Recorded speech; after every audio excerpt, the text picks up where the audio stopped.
Welcome to our channel on near-death experiences, NDEs. We'll explore stories of people who've been on the brink between life and death, returning with new perspectives. These accounts offer a unique glimpse into existence, life's meaning, and the universe. Each video is a journey through transformative experiences and spiritual discovery. We're creating a space of understanding and sharing for these extraordinary stories. Whether you're here out of curiosity or seeking comfort, we hope to bring you peace and awareness.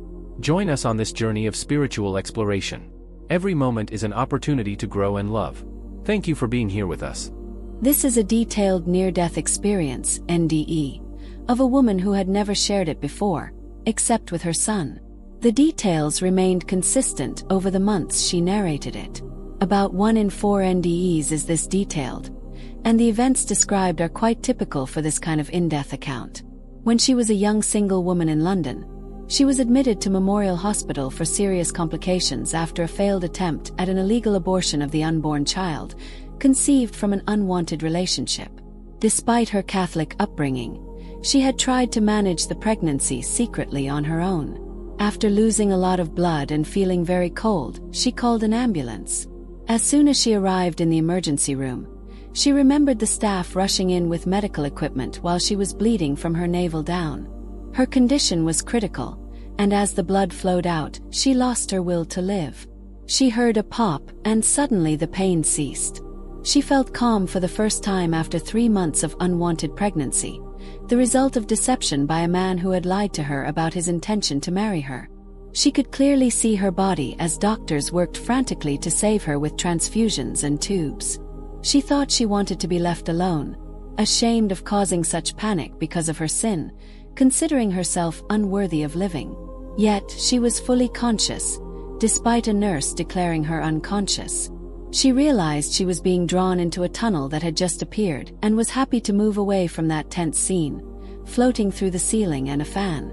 The black tunnel accelerated towards a bright light, while she observed her slightly glowing arms and hands expanding.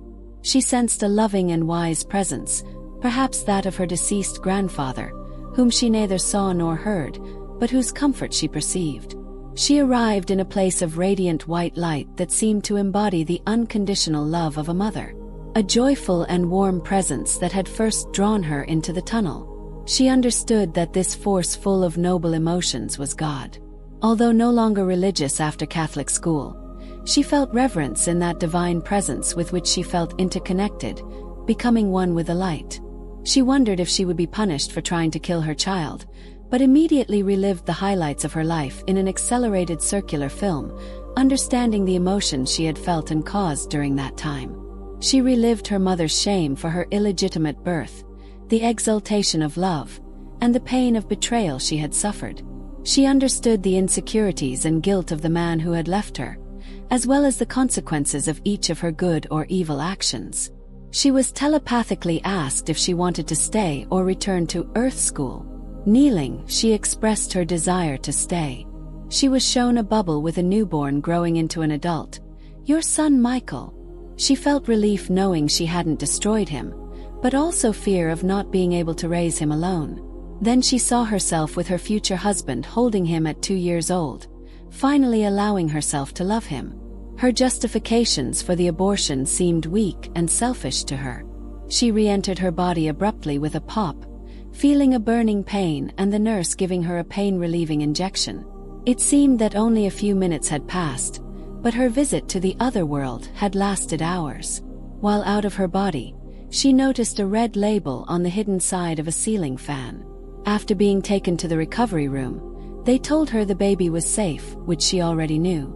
She tried in vain to tell of the incredible experience, but the doctor smiled skeptically, believing her to be influenced by drugs. Only one nurse listened after confirming some of her accounts, deciding to check the existence of the meticulously described label.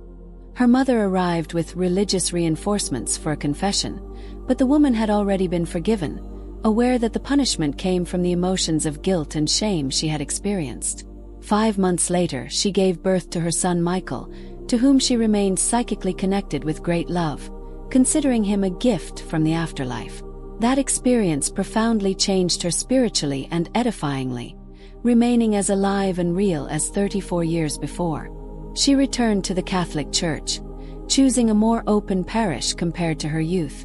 If you enjoyed this video or you're interested in the topics we cover on this channel, I'd be really grateful if you could subscribe to the channel so you don't miss future content. Share the video with someone you think might appreciate it. Thank you so much for your support. Preface: near-death experiences, NDEs, can be profound, life-changing events. Remember, NDEs are subjective experiences, not proof of an afterlife or a guide for living. Channel purpose: this channel shares NDE stories and information, providing a platform for open discussion without promoting specific beliefs. Disclaimer: this content doesn't replace professional medical or psychological advice. If struggling with mental health issues, seek professional help immediately. If you've had an NDE and need support, consult a therapist experienced with NDEs.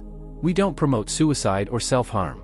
If considering suicide, contact a prevention lifeline immediately. Suicide prevention resources: National Suicide Prevention Lifeline, 1-800-273-8255. Crisis text line, text HOME to 741741. Conclusion: we hope you find this channel informative. For questions, please contact us. Remember, suicide prevention is crucial. If you're struggling, seek help. You're not alone.